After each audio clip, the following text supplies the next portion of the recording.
Good morning students.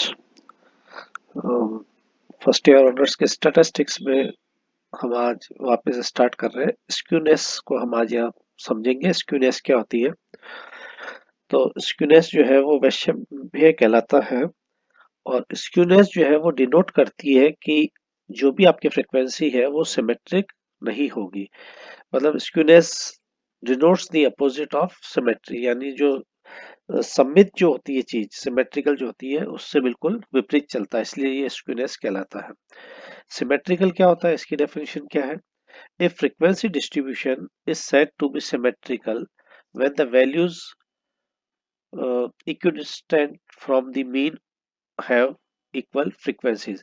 अब ये frequency distribution आपको प्रीवियस लेक्चर्स में बता चुका हूँ, जिसमें आपकी ग्रुप फ्रीक्वेंसीज भी है और आपके पास डिस्क्रीट फ्रीक्वेंसी भी है। तो यहाँ पर अभी एक एग्जांपल से मैं बताऊंगा कि आपके फ्रीक्वेंसी डिस्ट्रीब्यूशन का इक्विडिस्टेंट क्या है इसका, और इसका मीनिंग क्या है। तो अब हम यहाँ इसके पहले बता देते हैं कि आपकी जो स्क्यूनेस है वो सिमेट्रिक कब कहलाती है।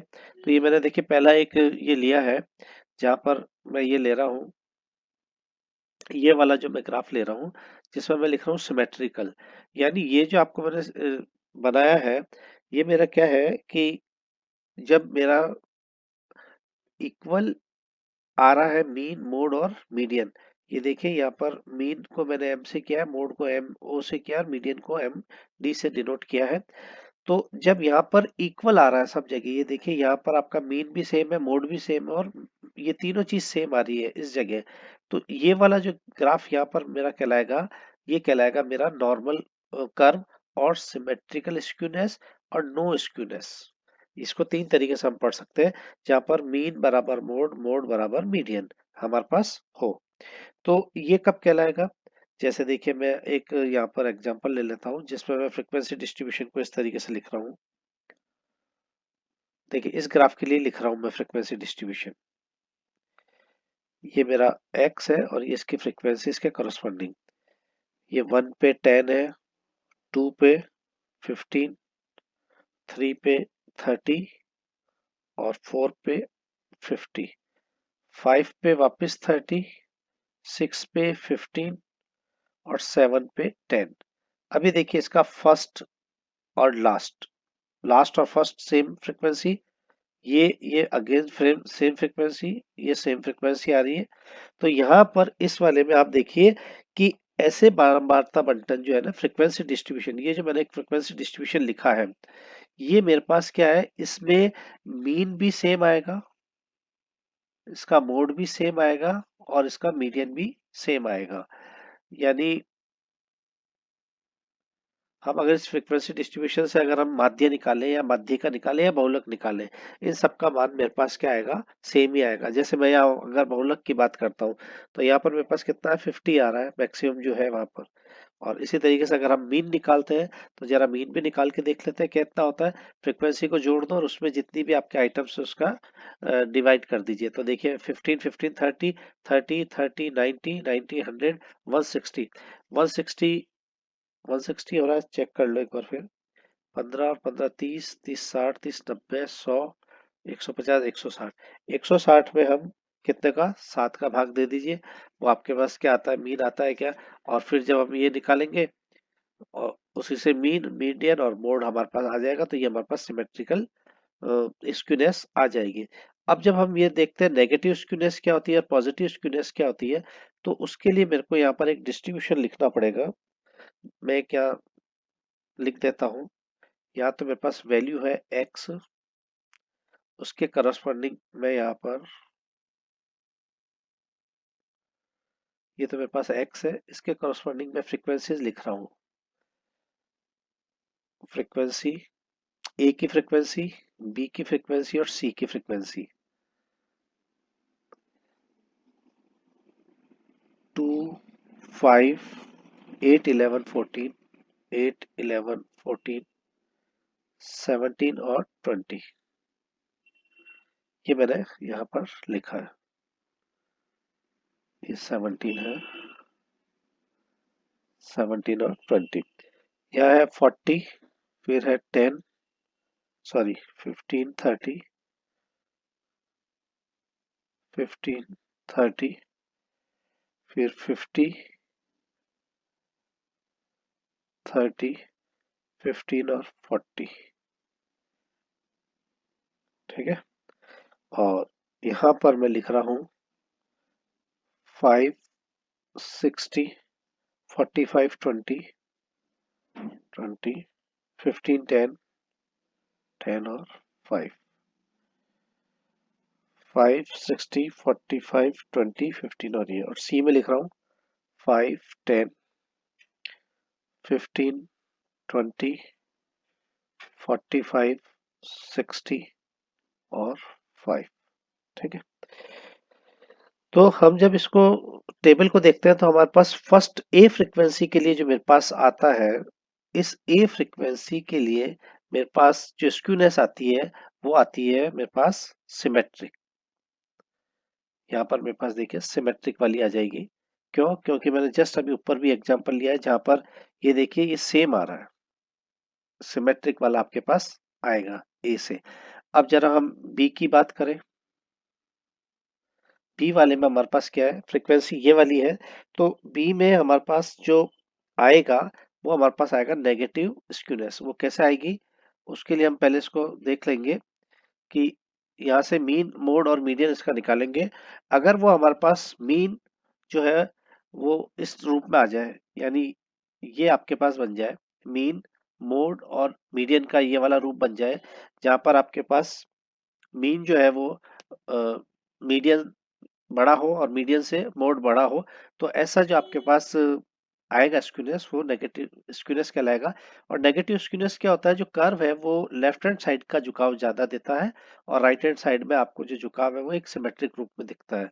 तो यहाँ पर मैंने डिनोट भी करा है कि ये तो आपका मोड है लास्ट वाला, फिर ये मीडियन है और ये आपका मीन है।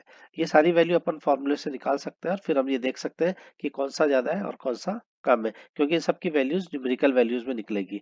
तो जो सेकंड बी वाला जो है वो मेरा क्या हुआ, नेगेटिव स्क्यूनेस को रिप्रेजेंट कर रहा है। अब हम चलते हैं हमारे तीसरे ग्राफ की तरफ। ये मैंने दिखाया आपको पॉजिटिव स्क्यूनेस। पॉजिटिव स्क्यूनेस का मतलब क्या है, इसमें जो कर्व का झुकाव है वो राइट हैंड साइड पे होगा और यहाँ पर क्या रिलेशन होगा कि जो मीन है वो सबसे ज्यादा होगा, फिर मीडियन होगा और फिर मोड होगा। यानी सबसे कम मोड होगा, फिर मीडियन होगा और फिर मीन होगा। यानी ये वाली चीज जो है ये आपके पास मोड है, सबसे मैक्सिमम पे ये आ रहा है, फिर ये कर्व झुकाव की तरफ जा रहा है, फिर यहाँ पर ये कम हो रहा है, यहाँ कम हो रहा है। इसका मतलब सबसे कम क्या हुआ, मीन, फिर उसके बाद हुआ है मीडियन एंड देन मोड। तो मोड जो सबसे हाईएस्ट है, फिर मीन। तो ये वाला रिलेशन भी बहुत काम आता है कि जो आपके पास है, इससे हमको पता चलता है कि हमारा स्क्यूनेस नेगेटिव है, पॉजिटिव है या सिमेट्रिक है। सिमेट्रिक में तो हमारे पास क्या है, मोड, मीडियन और इन सब की वैल्यू हमारे पास इक्वल आ जाएगी। तो इस सी वाले के लिए, सी डिस्ट्रीब्यूशन के लिए हम चलते हैं। ये हमारे को कहता है सी जो है वो हमारा पॉजिटिव स्क्यूनेस को रिप्रेजेंट कर रहा है। तो ये यहाँ पर हमने इसको बता दिया कि इस तरीके से आपका जो स्क्यूनेस है वो कैसे देखा जाता है। और अब स्क्यूनेस जो है वो उसकी जांच कैसे की जाती है, टेस्ट ऑफ स्क्यूनेस जो है उसको कैसे हम जांच कर सकते हैं। अगर हमारे को क्वेश्चन दिया हुआ है तो हमें कैसे पता लगेगा कि इसमें स्क्यूनेस है या नहीं है इसमें। तो यहाँ पर टेस्ट ऑफ स्क्यूनेस में, टेस्ट ऑफ स्क्यूनेस, स्क्यूनेस की जो जांच है उसमें हम कौन सी स्थिति में हमारे को ये पता चलेगा कि स्क्यूनेस इसमें होगा या नहीं होगा। तो सबसे पहले तो जैसे मैंने बताया था कि ये सिमेट्रिक होता ही नहीं है। इसका मतलब किसी भी फ्रीक्वेंसी में आपके पास मीन, मोड और मीडियन जो है वो क्या हो, अनइक्वल हो, है ना। अगर इक्वल हो गया तो सिमेट्रिक हो गया, तो फिर हमने पहले वाले कर्व में क्या कहा था, नो स्क्यूनेस। नो स्क्यूनेस इसका मतलब अगर कर्व सिमेट्रिक आ रहा है, सिमेट्रिक कर्व अगर आता है तो वो हमारे पास नो स्क्यूनेस को देगा। और नो स्क्यूनेस का मतलब है ये सारे के सारे इक्वल हो जाएंगे। आ गई बात समझ में? तो टेस्ट ऑफ स्क्यूनेस में सबसे पहले हम देखेंगे कि जहां पर मीन मोड मीडियन जो है वो अगर अनइक्वल है तो वहां पर हमारे को स्क्यूनेस जरूर मिलेगा। फिर सेकंड में हम देखते हैं कि क्वार्टाइल हम पढ़े हुए हैं, तो 12th में आपने पढ़ा होगा क्वार्टाइल, यानी अगर if Q3 minus Q2 is not equal to Q2 minus Q1। अब नॉट इक्वल टू आ गया, इसका मतलब सिमेट्रिक नहीं हुआ ना ये, तो यहाँ पर भी आपके पास स्क्यूनेस मिलेगी, यानी यहाँ पर भी आप स्क्यूनेस को निकाल सकते हैं। और थर्ड कब हमको स्क्यूनेस मिल सकती है, जब माध्यिका या बहुलक, माध्यिका या बहुलक यानी मीडियन या मोड से हमारे पास निकाले गए विचलनों, जो हम विचलन का योग जो होता है, अगर वो शून्य ना हो, अगर वो शून्य ना हो, यानी माध्यिका,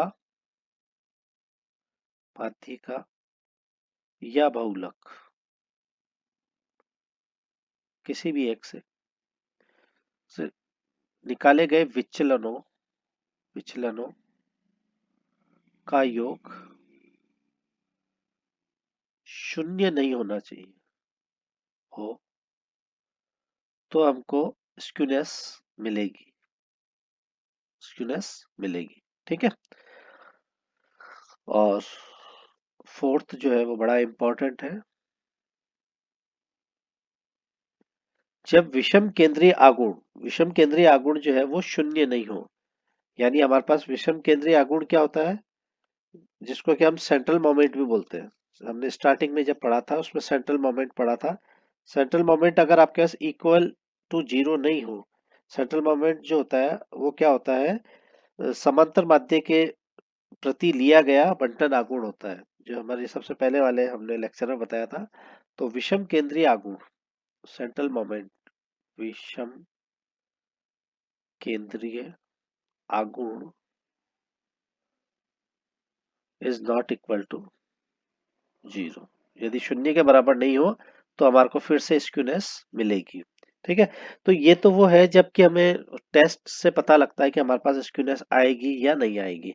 अब अगर स्क्यूनेस आती है तो वो कैसे फाइंड आउट करते हैं, तो उसको हमको यहाँ पर तीन मेजर ऑफ स्क्यूनेस के हमको, हमारे पास तीन मेथड है।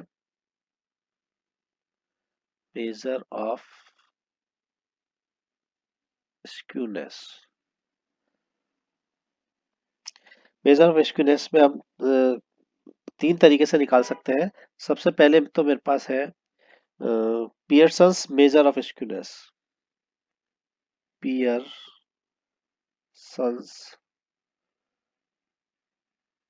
मेजर ऑफ स्क्यूनेस, यानी पियर्सन्स कोफिशिएंट से मैं इसमें, इसके कोफिशिएंट से हम इसको निकाल सकते हैं। तो यहाँ पर मेरे को इसको निकालने के लिए सबसे पहले क्या चाहिएगा, यहाँ पर मेरे को चाहिएगा इसमें कि x माइनस एम ओ, ये मैंने क्या लिखा है, मीन माइनस मोड जो है, एक तो ये इसमें ये होगा, और इसका जो गुणांक होगा यानी स्क्यूनेस कोफिशिएंट जो होगा, skewness coefficient, this is equal to x minus M, X bar minus ये अपॉन दिस। ठीक है। और ये क्या होता है, X bar minus M naught, M O, ये मोड लिख रहा हूं मैं, एम ओ जो है, M O, this is equal to 3 times of X bar minus M naught, sorry 3 times of mean M E, median. ठीक। तो यहां से हमारे पास पियर्सन्स जो कोफिशिएंट ऑफ स्क्यूनेस है, पियर्सन्स कोफिशिएंट ऑफ स्क्यूनेस जो है, Pearson's coefficient of skewness is equal to कितना हो गया, 3 X minus M E upon ये बहुत इंपॉर्टेंट है, इससे हम डायरेक्टली हमारे पास पियर्सन कोएफिशिएंट ऑफ स्क्यूनेस को निकाल लेंगे। और इसकी वैल्यू किसके बीच में लाई करेगी? इसकी जो वैल्यू है, ये जो है, ये लाइज बिटवीन -3 टू +3, इसके मध्य ये हमारी वैल्यूज लाई करेगी। यानी जैसे भी हम इसकी वैल्यू निकालेंगे वो -3 से ना तो कम हो और ना +3 से अबव हो। यानी यहाँ पर वैल्यू जो हमारे पास आएगी वो क्या आएगी? -3 और +3 के मध्य ही आएगी। अब इसमें सेकंड जो हम देखेंगे वो हमारे पास है, सेकंड वाला है बॉयल्स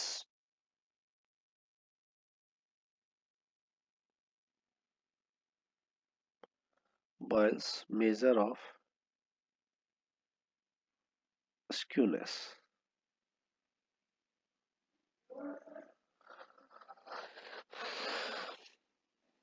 मेजर जो करेंगे हम बॉयल्स के मेथड से, तो इसमें हमारे पास क्वार्टाइल का थोड़ा हमारे को आइडिया होना चाहिए। तो आप इसके थर्ड चैप्टर में मेजर ऑफ डिस्पर्शन में ये पढ़ सकते हो कि ये आगे एक लिखा हुआ result Q3 - 2 times of Q2 plus Q1, ये जो है जब हम स्क्यूनेस निकालेंगे तो इसको हम एक एब्सोल्यूट वैल्यू से रिप्रेजेंट करेंगे। ठीक है, तो इसका जो कोफिशिएंट आएगा वो सीधा सीधा मैं लिख देता हूँ। इसका जो कोफिशिएंट आएगा वो आपके पास आएगा, यानी कोफिशिएंट ऑफ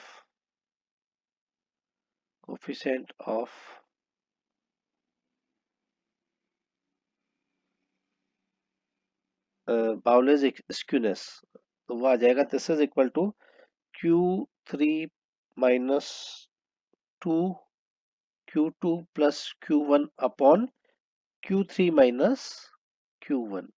ये भी बड़ा इंपॉर्टेंट है, इनको डायरेक्ट आपको याद रखना है। और इसकी वैल्यू लाइज बिटवीन क्या करेगी? Lies between -1 to +1। ये क्या चीज है, हम जब आपको बाद में इसको कोई एग्जांपल लेके या कोई प्रॉब्लम लेके सॉल्व करेंगे तब बताएंगे -1 टू 1 क्या था और -3 टू +3 क्या चीज थी। और लास्ट जब हम इसको सॉल्व करते हैं तो लास्ट वाला एक और मेथड है जिससे हम इसकी स्क्यूनेस और टेस्ट कर सकते हैं, और वो है, ये सबसे इम्पोर्टेंट और सबसे अच्छा मेथड है जो हमको याद भी रह जाएगा। Major of skewness based on central moment, केंद्रीय आघूर्ण, सेंट्रल मोमेंट्स। तो अब इस सेंट्रल मोमेंट्स का मतलब क्या हो गया? इसके लिए जो आपके पास कोफिशिएंट होगा वो हम आगे पढ़ के आए हैं, β1 इक्वल टू क्या होता था, सेंट्रल आघूर्ण में हम क्या लिखते थे, U3² अपॉन U2³। ध्यान हो तो हम ये लिखते थे। ठीक है, अगर मैं कह दूं if β1 equal to 0, if β1 equal to 0, तो यहाँ पर आपके पास क्या हो जाएगा, जो फ्रीक्वेंसी है, जो आपके पास डिस्ट्रीब्यूशन है, सॉरी, अगर β1 इक्वल टू 0 हो जाए तो यहाँ पर आपका डिस्ट्रीब्यूशन जो है, distribution is symmetric, is symmetric. ठीक है, और ये कब आपका रिजल्ट देगा, ये वाली चीज रिजल्ट कब देगी, व्हेन β1 इज पॉजिटिव। ये अगर हमारे पास पॉजिटिव होगा β1, तो ये हमारे पास डेफिनेटली कोई ना कोई हमारे को इसकी वैल्यू या इसका रिजल्ट हमारे पास आएगा। और इसको, ये तो हमारे पास ये पता लग गया कि ये वैल्यूज जो आएगी वो हमारे पास जो है वो कौन सी आएगी, पॉजिटिव आने पे हमारे पास इसका मान तो आ रहा है। लेकिन अब ये पता नहीं चलेगा कि इसकी दिशा क्या होगी।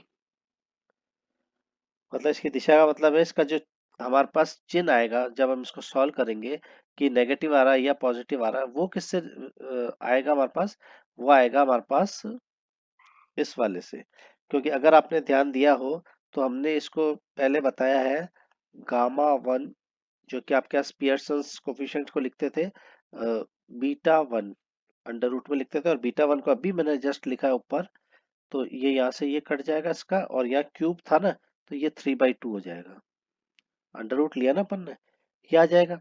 और ये चीज बीटा जो है ना, वो तो आपको वैल्यू बता रहा था कि पॉजिटिव, अगर बीटा 1 पॉजिटिव है तो सब कुछ ना कुछ वैल्यूज आएगी। बट ये चीज आपको क्या बताएगा, इसकी डायरेक्शन का बोध आपको कराएगा। ये आपको डायरेक्शन के बारे में बताएगा, इसकी डायरेक्शन आपके पास क्या होगी। तो अब आपको को ये देखना है कि अगर गामा 1 जो है वो अगर ये आता है 0, ठीक है, तो आपके पास स्क्यूनेस जो है, स्क्यूनेस इज पॉजिटिव, ठीक है। इफ सेकंड में हम कहते हैं गामा 1 अगर ये है, ठीक है, तो स्क्यूनेस इज नेगेटिव। और अगर गामा 1 जीरो ही हो गया, इसका मतलब this implies beta 1 equal to 0, और बीटा 1 इक्वल टू 0 के लिए हमने क्या कहा था, स्क्यूनेस जो है होगी नहीं, नो स्क्यूनेस। क्यों? क्योंकि इस वाले केस में मैंने अभी ऊपर जस्ट आपको बताया था कि जो कर्व बनेगा वो आपका सिमेट्रिक कर्व बनेगा। इस वाले में कर्व जो है वो आपका क्या बनेगा, सिमेट्रिक। और सिमेट्रिक कर्व होने का मतलब है नो स्क्यूनेस। और नो स्क्यूनेस का मतलब क्या हो गया, नो स्क्यूनेस का मतलब हो गया इसमें मेरे पास मीन जो है वो मोड के बराबर हो जाएगा, और मोड जो है वो मीडियन के बराबर हो जाएगा। तो ये सारी बात जो थी वो हमने आज करी थी डिस्कस स्क्यूनेस पे। अब नेक्स्ट चैप्टर में हम इसको क्रोटोसिस को पढ़ेंगे, यानी ककुतता क्या होती है। जो अभी हमने कर्व पढ़े थे, अब उन कर्व के बारे में हम आगे देखेंगे कि उसकी मेजर कैसे करा जाता है, और उस कर्व का होता क्या है मतलब। ठीक है, तो नेक्स्ट लेक्चर में हम पढ़ेंगे क्रोटोसिस, अभी हमने पढ़ा था स्क्यूनेस। और फिर उसके बाद इसके एग्जांपल्स को देखेंगे, जहां पर हम अभी ये जो आपको कोफिशिएंट बताए थे, Pearson's and bowls coefficients of skewness, उसको कैसे हम फाइंड आउट करते हैं हमारी प्रॉब्लम के अनुसार। तो नेक्स्ट लेक्चर में हम इसको डिस्कस करेंगे। Thank you.